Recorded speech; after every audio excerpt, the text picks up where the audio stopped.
Well, good morning, everybody.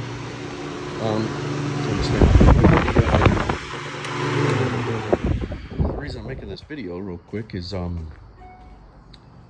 talk about suspension tuning. So obviously this is a coilover, but most kits don't come with coilovers. However, um, you still need to tune your suspension even for the out-of-the-box kits, and I wanted to talk about that quick. So the out-of-the-box kits are, which I guess all of these kits are really out of the box, but your standard lift kit you buy from anybody, doesn't matter, Terraflex, Rock Crawler, Metal Cloak, I mean, it doesn't matter. It doesn't matter where you get it. They're all designed to just bolt onto a factory Jeep and then be good to go, right? But there's a lot left. There's a lot left for tuning, and by when I mean tuning, is adjusting the full droop, the full compression, basically the entire travel of the axle that's possible. Now, most kits that just come with a shock, the shocks are specified length for the lift height and things like this.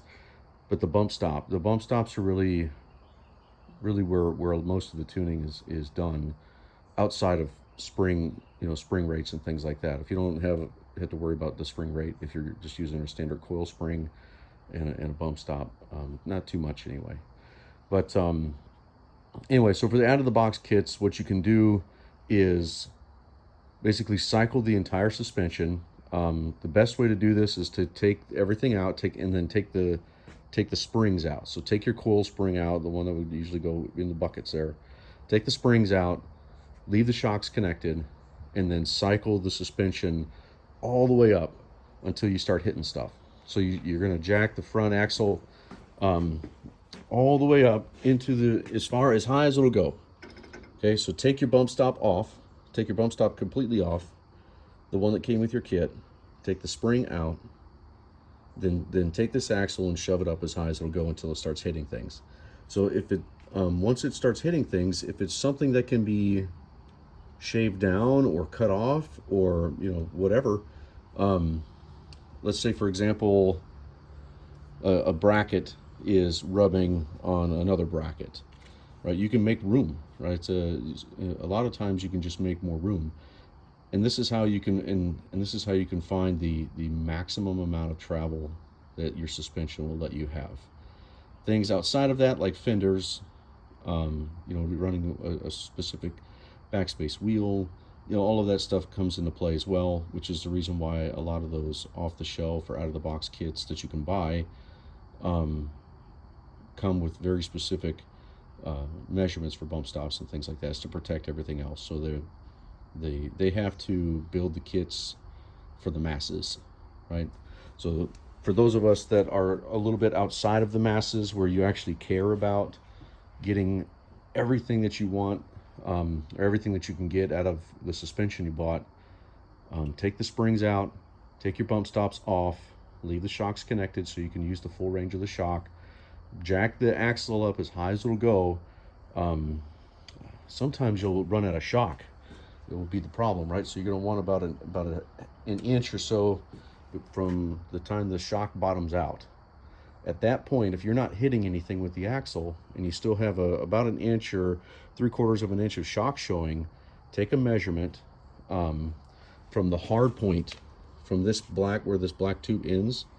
If you have the foam bumps, from the measurement from the bottom of the tube to the axle, and that's going to be the amount of bump stop you need. And that amount of bump stop will protect the shock from being shoved into itself, and it'll protect anything underneath here from hitting something else. I know that seems like I'm just rambling on, but this is how you're going to get the absolute most up travel possible. And I can tell you right now that a lot of the suspensions out there are holding back. So if you have an aftermarket fender, if you're opening up space for yourself to have more articulation and more travel, especially more up travel, then you need to make the proper adjustments. You need to tune the suspension, and this is done, each corner may be different. So this driver's front may have 3¼ inches of bump stop or 3 inches of bump stop, where the passenger may have 2¾ inches of bump stop, right? But it can differ for each corner, and that's what you got to do, is tune each corner. So if you just have a kit and you bolted on the bump stop and you bolted on everything that they had in their instructions, you're probably good to go. But I'm going to tell you, a lot of the kits, like I said, leave a lot on the table. There's and when I say a lot, I mean I'm talking like 1/2 inch maybe, but still, there's more there normally than what you have access to, because they're building those kits and selling and engineering them to the masses. So if you modify your rig where there's space in the wheel well, whether it's liners or fenders or whatever you're doing, after you do all that, you have to go back and tune the suspension. It's how you're going to get all of your money's worth from what you paid for. So just a quick recap: take your front bump stops off, take your springs out, and push the axle with the shocks connected as high as it'll go until it starts hitting things. If you hit something before the shock bottoms out, just look it over, see if it's something you can shave down or adjust, and then go from there. If everything is clear, then stop when you have about 3/4 to 1 inch of shock shaft showing. At that point, measure your bump stop and get a true bump stop number that you can use without destroying your shocks. And then if you have all 8 control arms, the lengths that they give you are usually really, really good.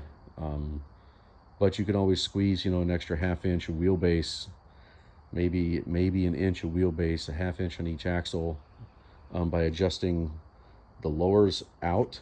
So you can adjust them longer than what they tell you until the track bar hits the diff cover. So right now mine's angled in. I haven't adjusted mine yet. That's what I'm doing today. So as the suspension travels, as long as that diff cover and the track bar play well together as it goes up and down, then you can move your wheelbase. You can adjust your lower control arm out just a little bit to push this out just a hair. And once you get that out, then adjust the uppers for pinion angle and caster, and then pinion angle in the rear, of course. But all of that can be looked at just to maximize everything you're paying for. So wheelbase, caster, bump stop, like I said, out of the box kits are set up to work well, perfectly fine. But there's a lot of those kits that have room for improvement already there. It's already there. You just have to take advantage of it, as far as tuning and playing around with it. It's a fun little weekend project to kind of get your hands on your rig and start messing around. You might have, or you might be able to take 1/2 inch of bump stop out of each side, and still be okay, right? They all err on the side of caution. So if you like riding that line between perfectly safe and a little bit of caution, then I would say tune your suspension. Get the most out of it possible. And of course you can always check what you have too first, right? Just leave the bump stop in. I still say take the spring out and then just cycle the axle, the whole thing, not just one side, not articulate, but the whole thing, both sides, and see what you got. If you're good, you're good. If you got room to improve, then why not? I mean, that's the name of the game, right? Is be able to articulate off-road and make it through obstacles and have fun. This video is really just to let you know that you are likely not using everything possible. So anyway, enjoy. Thank you.